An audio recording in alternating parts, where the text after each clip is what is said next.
warm in my face. Okay, it's recording. All right. So this is for teaching in higher education, Redoc 9302. It's October 4th. I'm Sebastian Suma. This is my micro teach 15-minute lesson. We have before us today, we have my wife and our two daughters. So of course they have parental permission because they are our daughters.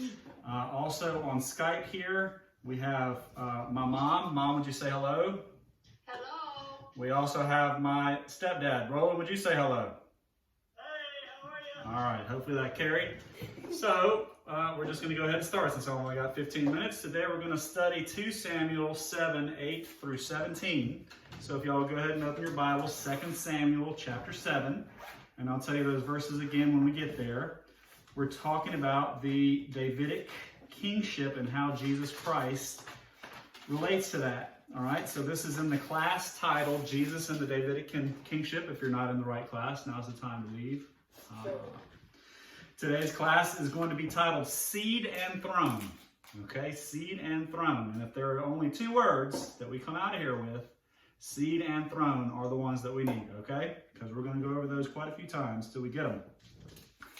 2 Samuel 7 is the main Bible passage which establishes God's covenant with David. And covenant is a big word. We're going to get to what that means in just a second.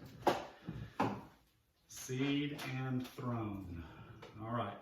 So, our objective, our plan, our purpose, what we're here to do today, at the end of this, you guys are going to show your understanding of this passage, 2 Samuel 7, 8 through 17, by listing some key words from the passage. All right? Put that another way, we're going to get some main ideas out of this passage, and you're going to say them to me. And then I'm going to know that you guys, that I've done something effective today anyway. Something. Maybe the only thing effective today, but, all right. Have you ever wanted something really badly and didn't get it? And I know my kids have like lists, Rolodexes in their heads. Yes. When that happened, and here's the really important question, did you get something else instead? And did that make you feel better? All right? What I'm talking about here is called a consolation prize, a prize that makes you feel better. And we're going to see how that is exactly what happens in this verse. And maybe, just maybe, sometimes if you think about it, have you ever felt like the consolation prize that was given to you to make you feel better was better than what you were asking for in the first place? All right? And we're going to see how that relates to David as we talk about how Jesus Christ is the fulfillment of the Davidic promise. Sometimes God says no because he has something much better in mind. For example, Mom has heard me tell this story many times. I mean, my wife, my mom also. But I really wanted to go in the military after law school, and I prayed and I prayed and I prayed, and it was my heart's desire at the time. And to put it really simply, God slammed that door in my face and said, no, you're not gonna. You will not. And it was really upsetting to me at the time, but then I got a consolation prize, which frankly was much better than that, and that's you guys. Because if I'd gone into the military, I would not have met Mom, we would not have married, and y'all would not be here right now. So as much as I had wished to serve in the military, you guys are my consolation prize, which is better than that was. Okay? So let's think about that. Have y'all ever had anything like that happen that you can think of? Puppy. A puppy. What puppy? She wanted a puppy. She wanted a puppy, and what was your consolation prize? Roxy. That's And guinea pig. You don't sound like that was better than what you were asking for, so we're going to move on because that's not the point. All right. Today we're going to talk about one of the greatest consolation prizes in human history. David wanted to build a temple for God. He set out to do that, but God said no. David may not build the temple, and instead God said, this is what I have for you. And we're going to see in 2 words what he had for him were seed and throne. Can y'all say that? Seed and throne. Right. So this being about Jesus and the Davidic promise, he is the seed and will sit on the throne. That is how he fulfills it. And that is how David got something better than just to build God a temple. All right? So, what's a seed? Something you plant in the ground. That's something you plant in the ground. What does it mean, though, when you're talking about a family? What does seed have to do with families? Because we're talking about, go ahead. The youngest of the family? The children, yes. You guys are our seeds, and we plant you, and one day, God willing, you're going to have your own seeds, which will be your family. What is a throne? Something Something to sit royalty on. sits Something royalty sits on. That's exactly right. And what does it mean when you're talking about government? What does the throne do? The head of it. It's the head of it. And when you're talking about a king, he rules from the throne. All right. And what is a covenant? That's a big one. God's promise. I'm sorry, what'd you say, Grandma? Binding agreement. Abiding agreement. That's exactly right. It's a promise. I think you said that, right? Yes, it's a promise. What does it mean when God makes one of those? It's not something he's going back on. It's not something he's going back on. So what we're talking about today is God promised David seed and throne forever. And that's Jesus Christ. And he is what fulfills that promise. All right? So this is Christology, big word for the study of Christ. We know that Jesus Christ had he did a lot of stuff, but one way of looking at it is he had 3 jobs. He was priest, prophet, and king. Okay? So a priest does stuff in the temple and serves God that way. A prophet tells people what God thinks, and a king rules. So Jesus did all of these, and today we're going to talk about how he was promised as king through David. So let us look at our Bible verses, and we'll talk about where God first made that promise out loud for us to hear it. Because sometimes you can talk about how he might have hinted at it here and there, and you might see it here and there, but the first time when he says in words that we can understand what he's going to do through David, it's a passage that we're looking at right now, 2 Samuel 7:8 through 17. I'm going to be reading from the Children's International Bible because we have kids. It's the same words, but it'll be fine. You can look at me that way if you want. The promise is pretty long, but let's listen, all right? And remember, seed and throne are the key. You must tell my servant David, this is what the Lord of heaven's army says. I took you from the pasture when you were following the sheep. I took you to become leader of my people, the Israelites. I have been with you everywhere you have gone. I have defeated your enemies for you. I will make you as famous as any of the great men on the earth. So God has started by reminding David. He said, no, you're not going to build the temple, but don't feel bad. Let me remind you of the things that I've already done for you.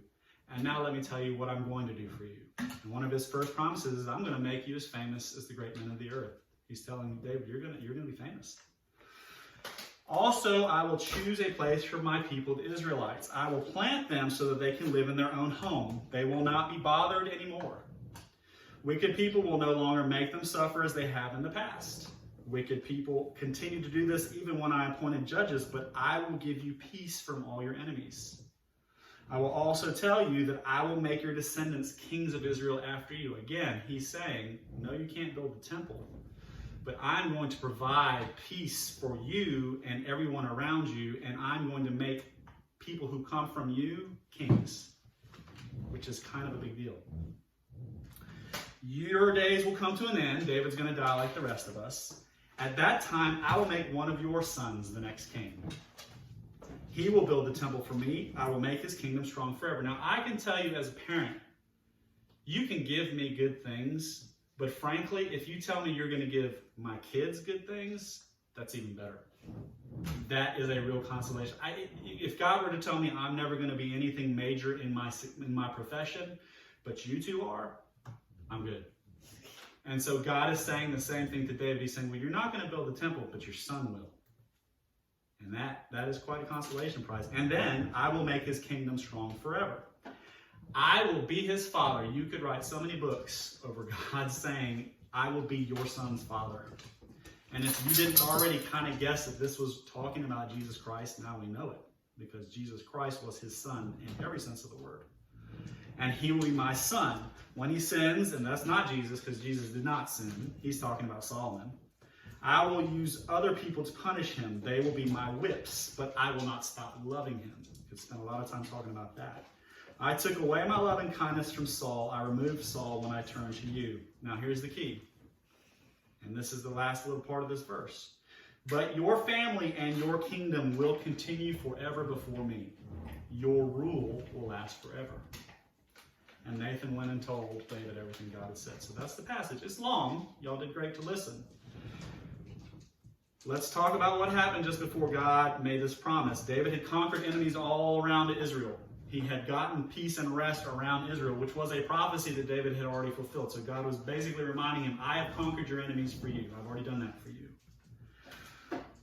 David built himself a palace, and then David, with a good heart, said, well, I live in a palace, and God's ark, which we have talked about before and we'll talk about again, God's ark lives in a tent, and this isn't right. Why do I have comfort and nice stuff around me and God's ark doesn't? And that's why he says, that's why I want to build a temple for God and for his ark.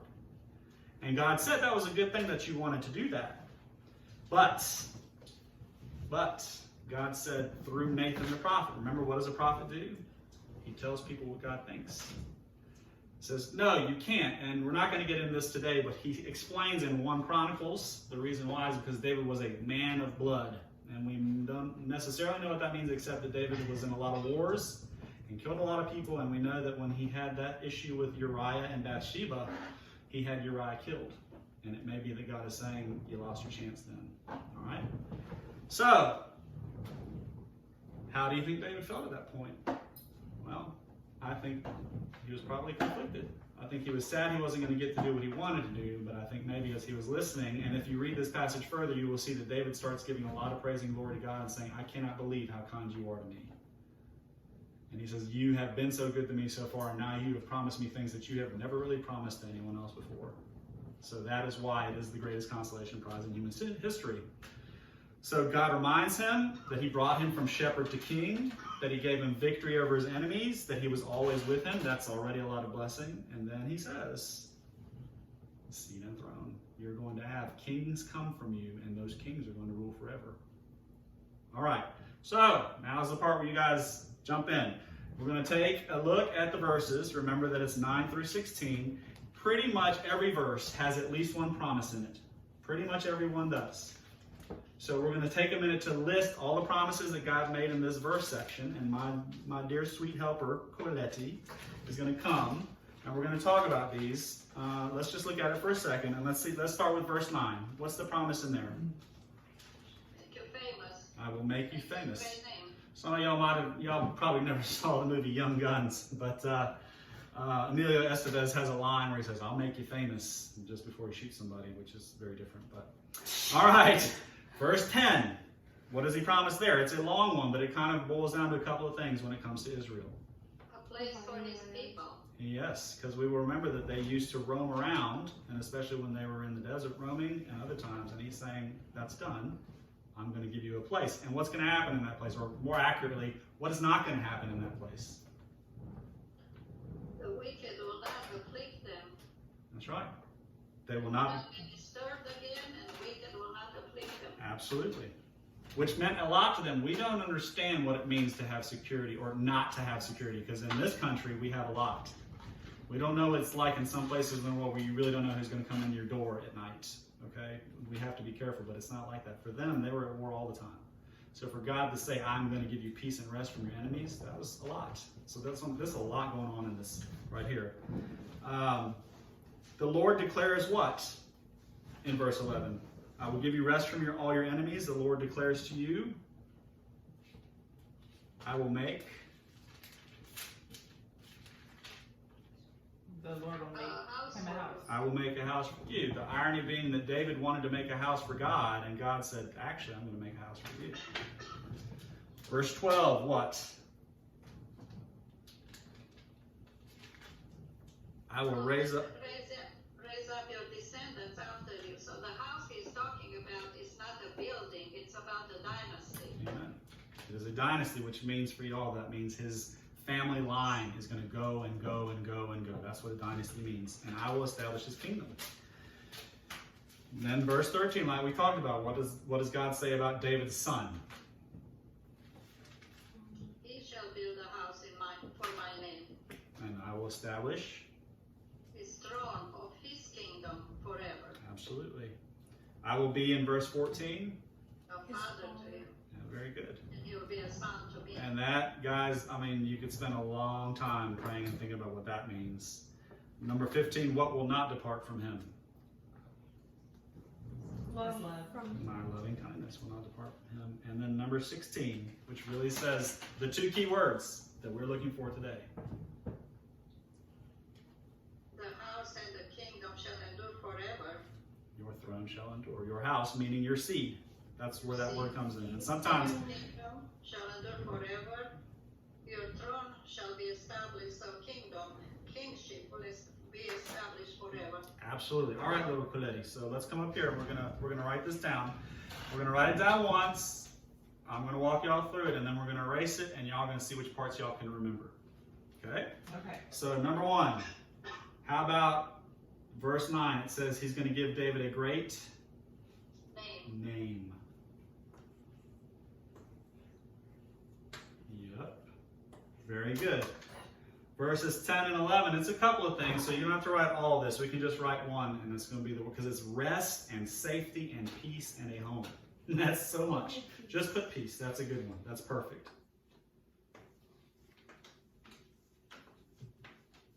Now, verse 12, one of our two key words, he promises what? What's the one of the two key words we're looking for? Descendants or children. Seed. Yes, we will put seed.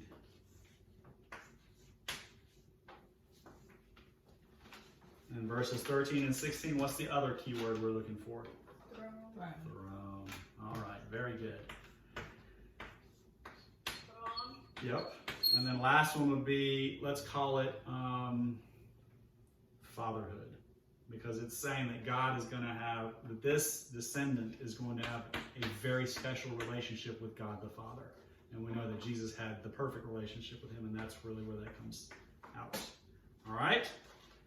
So, God said no to David building a temple, but gave him so much more instead. And gave him fame and peace and safety and home and rest and a very special relationship with God the Father. But also the greatest consolation prize, as if that wasn't enough, which was seed and throne. All right, so now you. Let us erase. This will be easy. Oh, you got an eraser. You are so ready. Thank you, sweetie. All right, so what can we recall? You don't want to write it down? You can write. You want to write some more? Okay. We could go around the table, or y'all can just start. Someone about 5 or 6 Remember or all of them. Lily remembers all. Seed. Name. All right. Name, peace, seed, throne, fatherhood. You just got me an A on this assignment. Thank you. You're like, no, never mind. It's something totally different so that you'll fail, Dad. All right. Very good. You know what? I Oh, don't you did great. know. Okay, then you don't need to write it then. Good job. All right. So, this is the last bit. We're done. All right. What else did you learn today? Did you learn anything that surprised you? Other than I am a seed. you are a seed. I am a Yes, seed. that's a good one. All right. Have you seen this promise now that you think about it and have thought about it a little bit more? Have you seen it play out in the Bible?